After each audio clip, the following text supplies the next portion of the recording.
사남성교회가 예배 잘 인도해 주셔서 감사합니다. 일당백을 하시는 것 같아요, 그죠? 오늘은 이주리 이렇게 막 확 비었죠? 외출 가셨나요? 네. 할렐루야. 하나님 살아계십니다. 살아계시니까 하나님의 은혜와 평강과 축복이 우리 모두 가운데 풍성하게 되기를 주의 이름으로 축복합니다.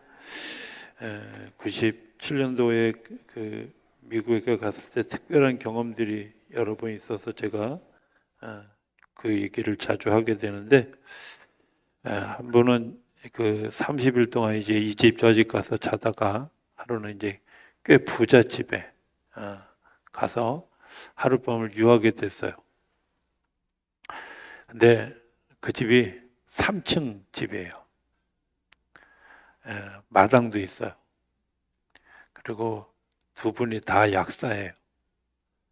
어쨌든 뭐 그냥 쉽게 얘기하면 한 번도 못 본 차를 거기서 보고 뭐 그랬던 집이었던 걸로 기억합니다. 저녁을 먹으러 이제 그 다이닝 룸에 갔는데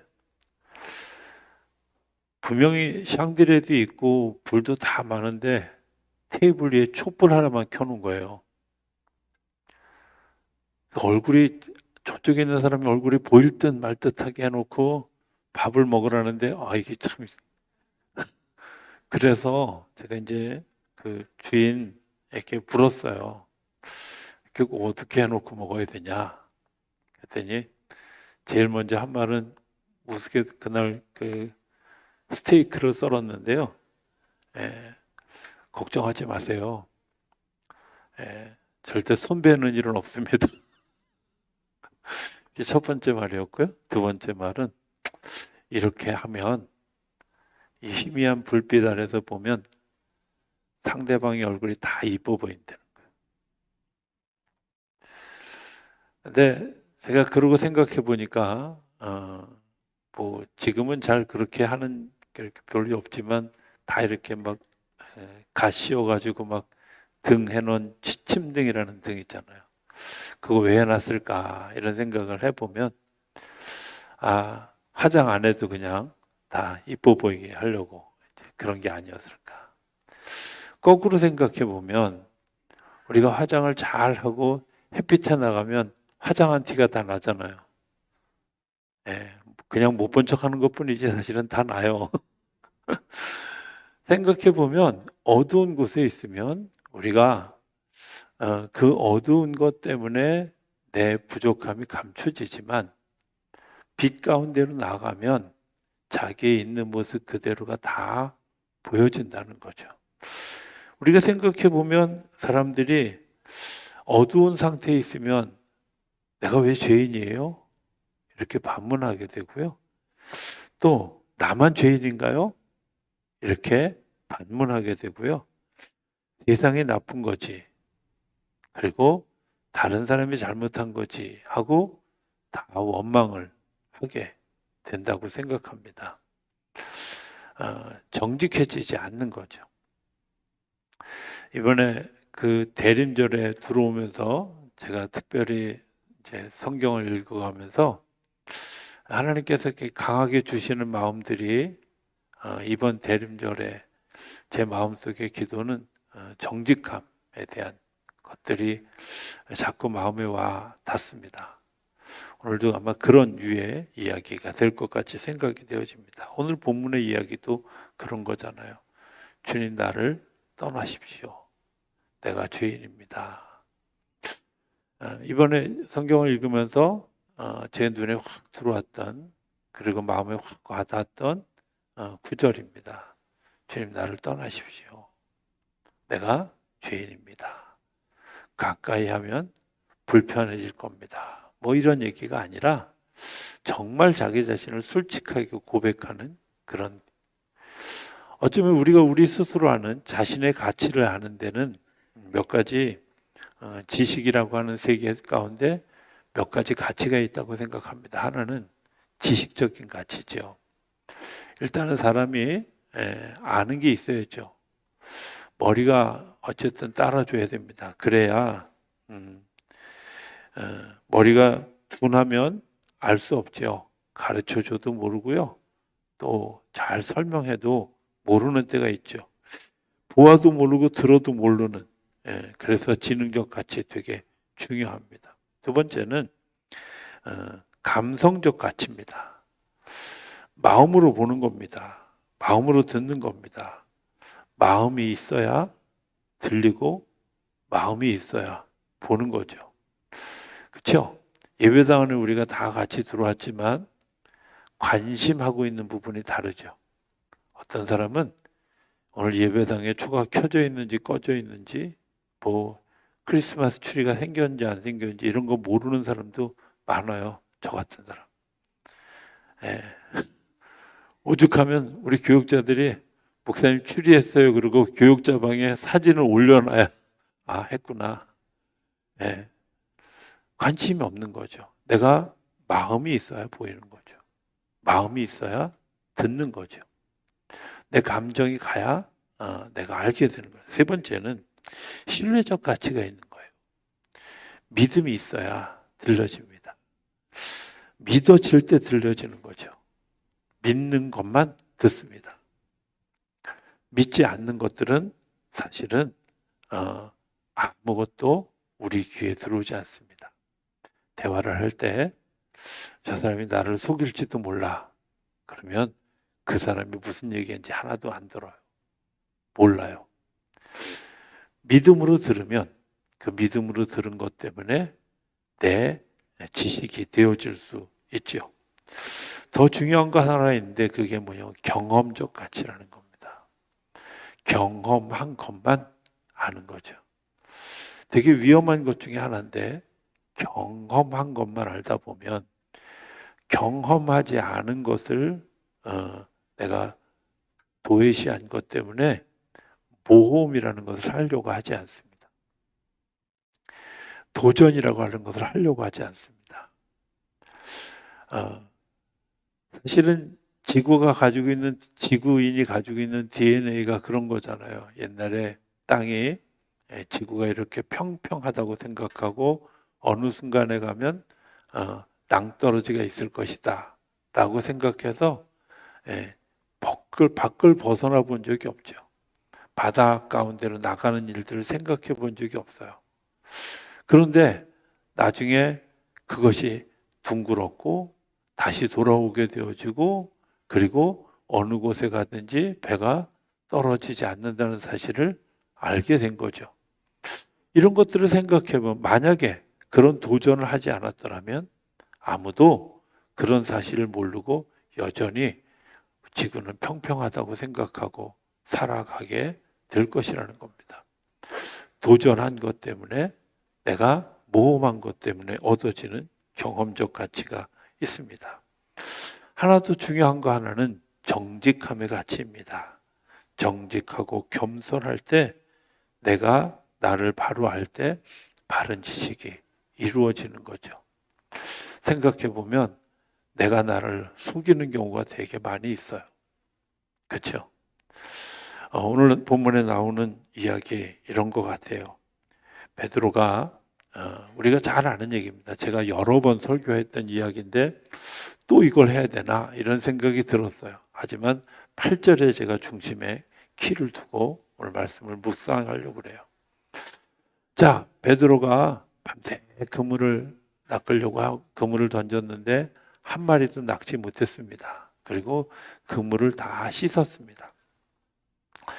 씻고 있는데 예수님이 오셔서 여러 이야기를 하고 난 다음에 베드로에게 가서 깊은 데 가서 그물을 던져라 이렇게 이야기를 합니다. 제가 자주 얘기하지만 이 성경에 넌센스가 있어요. 어떤 넌센스가 있냐면 예수님은 직업이 목수예요. 베드로는 프로어부예요. 그걸로 밥 먹고 사는 사람이잖아요. 누가 더 그물을 잘 던질까요? 누가 고기 있는 데를 더 잘할까요? 그죠? 당연히 베드로가 더 잘할 거예요.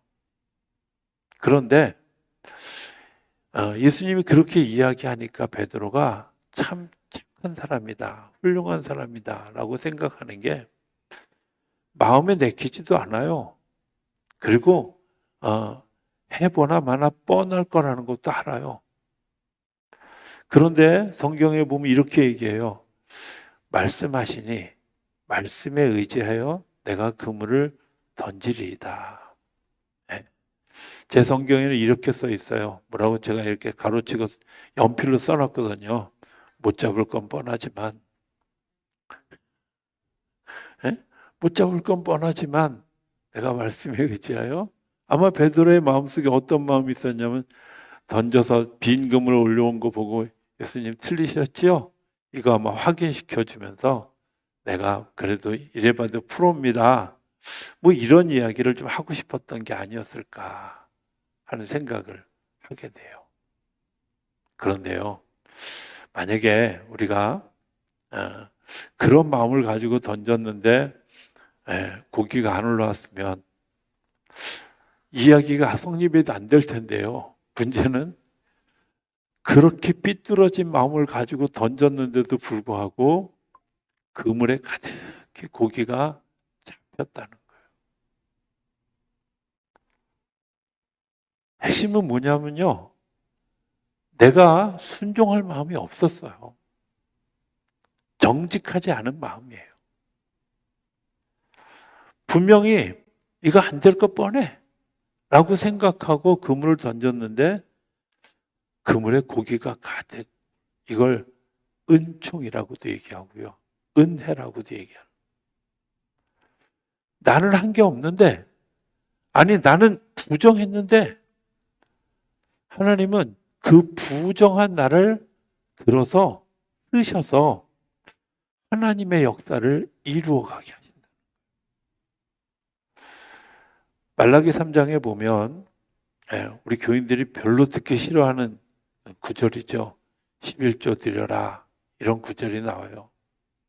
11조를 드리면 복을 받을 것이다 라고 성경은 분명하게 얘기를 하면서 하도 백성들이 11조를 안 하니까 말라기 선지자가 뭐라고 얘기하냐면 시험해봐라. 시험해봐라. 복을 받는지 안 받는지 시험해봐라. 이렇게 얘기해요. 그 말을 좀 바꿔서 풀어서 얘기하면 이런 거거든요. 네가 순종할 마음, 기쁜 마음으로 11조를 드리지 않는 것, 그렇게 드렸어도 내가 순종한 그것으로 받아 주겠다는 거예요. 내가 퉁퉁거리고 했다고 하더라도, 내가 분평하면서 했다고 하더라도 그냥 순종한 것 때문에 내가 약속한 대로, 네가 순종한 걸로 내가 받아들이고 약속한 대로 주님이 복을 주시겠다는 거예요. 우리의 순종이 때로는 정직하지 않은 순종일 때가 있죠. 때로는 마음속에 불평을 가지고 하는 그런 삶을 사는 경우도 있단 말이에요. 예전에 할머니, 할아버지가 나와서 이렇게 막 여러 이야기를 하는 프로그램들이 많이 있었어요. 언제 봤는지 기억이 나지 않는데 왜 그런 질문들을 자꾸 아나운서들이 하는지 좀 마땅치 않지만 그날도 부부가 나오셨는데 이분들은 70년을 사셨대요. 별로 안 놀래요. 다 여러분들은 70년 이상 사셔가지고 별로 놀랄 만한 일이야. 부부로 70년을 살았대요. 놀라는 척이라도 좀. 그 김학중 목사한테는 와 하더니 여기는 왜 안 하나 몰라. 이씨라 그러는지. 자, 근데요. 할머니에게 물었어요. 할머니, 다시 태어나셔도 할아버지하고 결혼하실 거예요? 그랬더니 할머니는 정말 숨도 안 쉬고 뭐라 그러시냐면 저 양반 나 없으면 못 살아. 제가 되게 감동을 받았어요. 야, 마치 엄마처럼 저 양반 나 없으면 밥도 못 먹고 나 없으면 못 살아. 제가 되게 감동을 받아요. 근데 있잖아요. 할아버지한테 물어봤어요. 할아버지 다시 태어나면 할머니하고 결혼하시겠어요? 그렇게 물어보니까 이 할아버지는 뭐라 그러시냐면 그때 가봐서 그때 가봐서. 근데요, 여러분 생각해 봅시다. 그분이 그런 마음을 가지고 있죠. 어쩌면 조강지처니까 살았고, 어쩌면 의무로 살았고, 때로는 정말 마지못해 살았을지도 몰라요. 그런데 어쨌든 70년을 살았잖아요. 내가 의도하지 않았고 내가 내키지 않았지만 순종한 것 때문에 하나님께서 주시는 은혜가 축복된 역사가 있다는 거예요. 우리가 생각할 때 믿고 순종하면 얼마나 좋겠어요. 그런데 믿고 순종하지 않아도 하나님이 그것을 순종으로 여겨 주신다. 내가 믿음이 없이 그냥 따라갔는데도 불구하고 하나님이 그것을 순종한 것으로 받아줘요. 성경을 찾아보면 정말 이 사람들이 믿음이 없었다고 하는 사실을 알게 되는 거예요. 우리가 잘 아는 아브라함도요, 믿음이 있어서 갈대아 우르를 떠났다고 생각하지 않아요. 보면 정말 믿음 없는 모습으로 살아요. 그런데 그가 떠나라 한마디를 순종했어요. 떠날 때 무슨 마음을 가지고 떠났는지 몰라요. 본토와 친척과 아비 집을 떠나 내가 내게 지시하는 땅으로 가라 했는데 친척 데리고 갔잖아요. 예? 조카 데리고 갔잖아요. 순종하지 않았어요. 때로는요, 하나님이 하는 일이 처사가 마음에 안 들어. 그래서 저기 가나안 땅에서 애굽으로 도망가기도 했어요. 자, 그런데 하나님이 아브라함이 순종한 것으로 여기고 그에게 하나님이 약속하신 축복을 이루어 가셨다는 거예요. 모세도 생각해 보면 그렇게 순종하지 아니요. 순종하고 좀 거리가 먼 태도가 되게 많이 있었어요. 그렇잖아요. 근데요, 하나님이 그의 억지로 한 순종까지도, 강제로 한 순종까지도 순종으로 받아 주셨다는 겁니다. 우리가 축복을 누리는 것 생각해 보면 이런 거 아닐까? 내가 그 자리에 서 있는 거. 우리가 예배 때마다 다 은혜 받나요? 그렇지 않죠. 어떤 날은 교회 와서 졸다 가기도 하고요. 예. 어떤 날은 이게 뭔 소리야 하고 귀는 왱왱거렸는데 마음에 남지 않는 경우도 많이 있지요. 그런데 중요한 건 내가 믿음으로 순종한 그 걸음이 내가 나를 나 되게 한다는 거예요. 제가 예전에 이렇게 마음에 탁 와닿았던 한마디가 있었어요.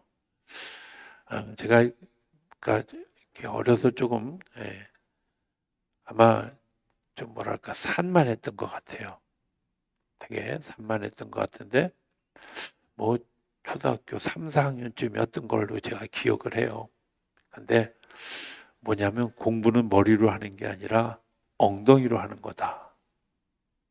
제가 그 말을 이렇게 그래서 일단 책상 앞에 앉아 있는 거죠.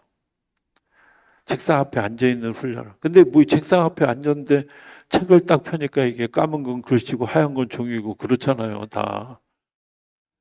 그래서 앉아 있기 위해서 이제 재밌는 책을 보기 시작한 거예요.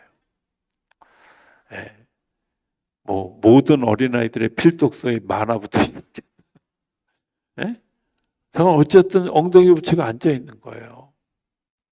엉덩이 붙이고 앉아 있다 보니까 만화가 다 떨어질 때쯤 되니까 이제 책들이 눈에 보이기 시작하고 책들을 보다 보니까 이제 더 다른 책들이 보여지기 시작하는 거예요. 내가 좋아서 시작한 게 아니라 어쩌면 시작했으니까 끝내야지. 남들도 다 하는 거니까 해야지. 내가 미래를 위해서 해야지. 이런 생각을 가지고 오늘 베드로의 마음이 그랬던 것 같아요. 하라고 하시니까 체면 봐서 그렇게 했어요.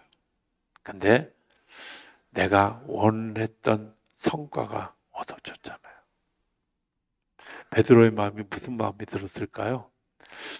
나타나지 않은 자기 안에 있는 모습이 나타난 자기를 본 거예요. 어떤 마음? 아무도 몰라요. 내가 그런 마음을 가지고 있었는지 아무도 모를 거예요. 모른다고 생각해요. 그런데 베드로가 자기 스스로가 느꼈어요. 뭘? 내가 죄인이라는 사실. 도둑질한 거 아니잖아요. 거짓말한 거 아니잖아요. 순종했잖아요. 그런데 그가 자기가 스스로 거짓된 사람이라는 사실을 안 거죠.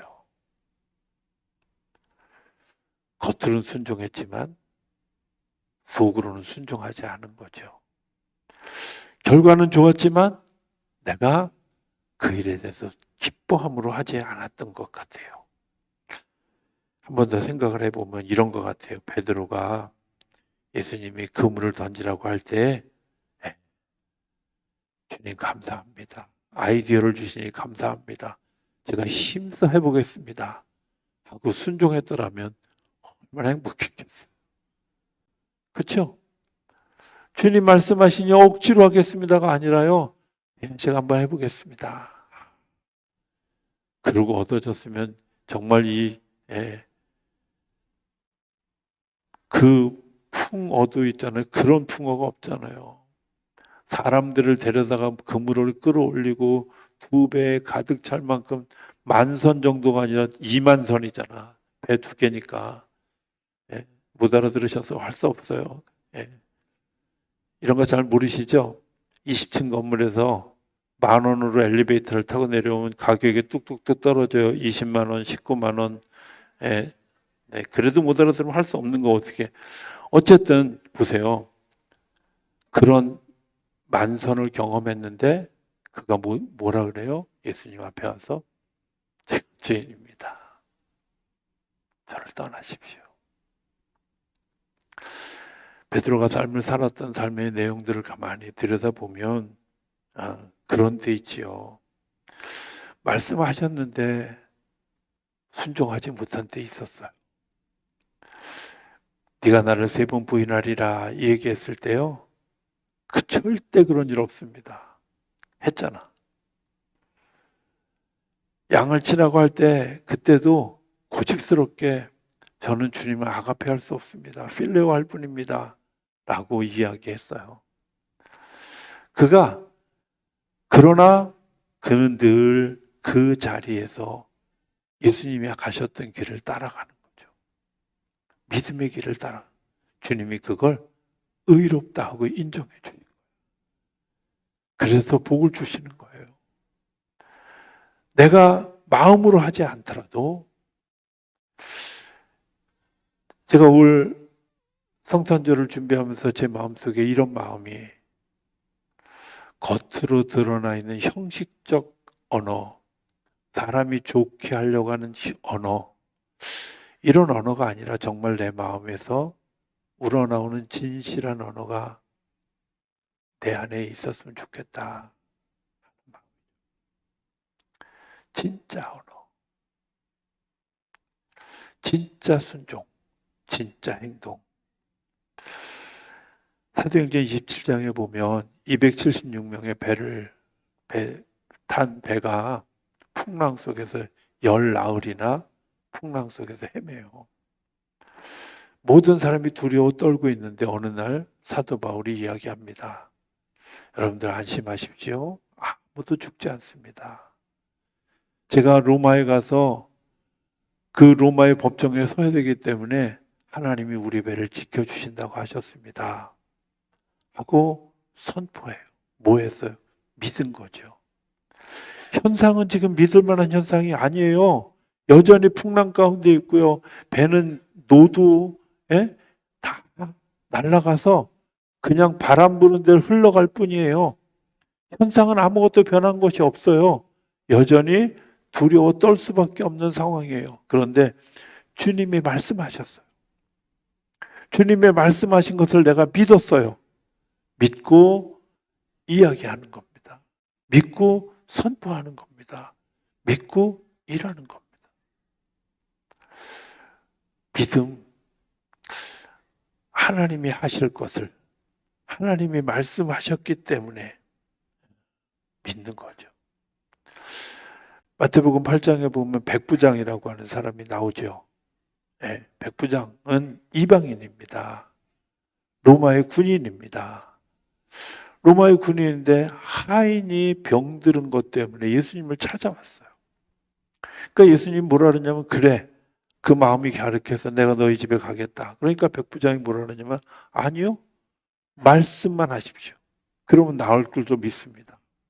말씀의 능력을 믿은 거예요. 내가 나았다라고 말씀만 하셔도 예, 우리는 막 주여 오셔서 기도해 주십시오. 오셔서 만져주십시오. 이러는데 백부장은 말씀만 하십시오.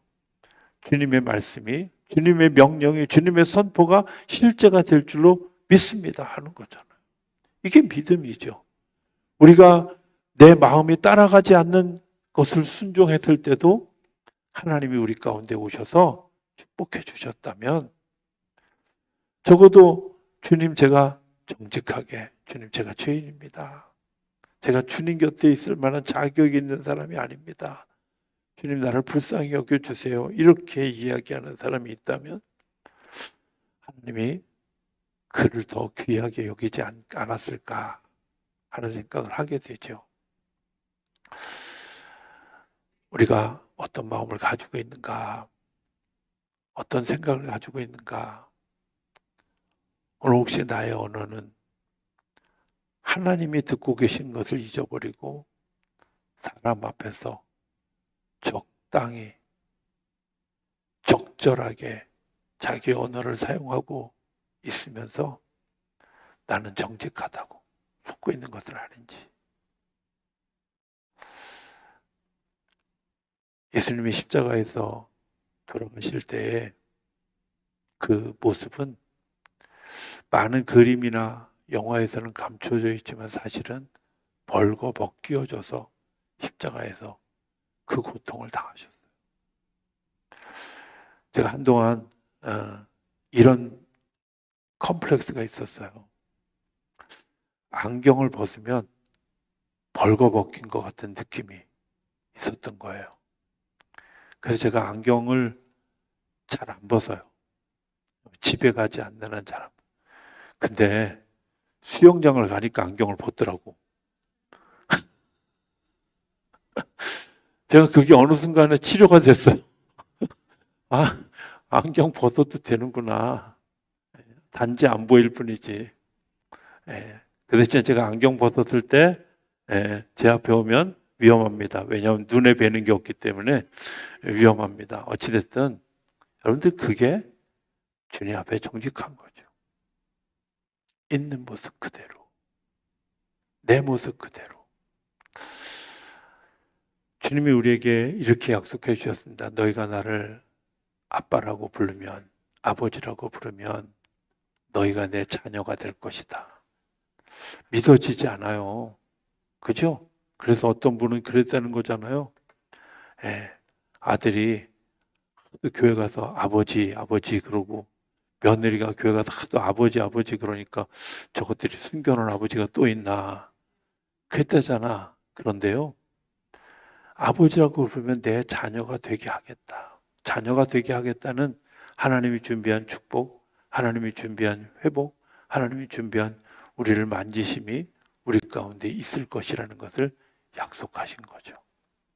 내가 오늘 그것을 정말 마음으로 받아들이고 고백할 수 있다면 주님이 이 대림절을 지나가는 기간 동안에 우리 안에 그런 그 불순물들을 제거하고 정말 있는 모습 그대로 하나님께서 우리를 축복하시고 더 아름다운 복을 누리는 귀한 역사로 우리를 이끌어가게 하실 줄로 믿습니다.